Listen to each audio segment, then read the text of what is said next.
Ini adalah jeruk besar. Lihat ukurannya. Nah, ini tangannya, ini pisaunya, ini jeruk lemonnya besar. Oke, kita belah ya guys. Nah, beginilah hasilnya, lemon besar. Mari kita ambil. Ini perasan lemon.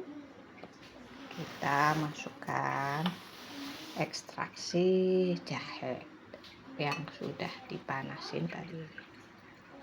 Oke, urin madu ke dalam ramuan.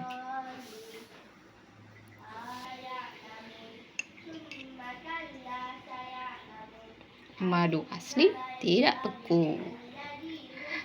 Kalau palsu beku guys, di suhu dingin.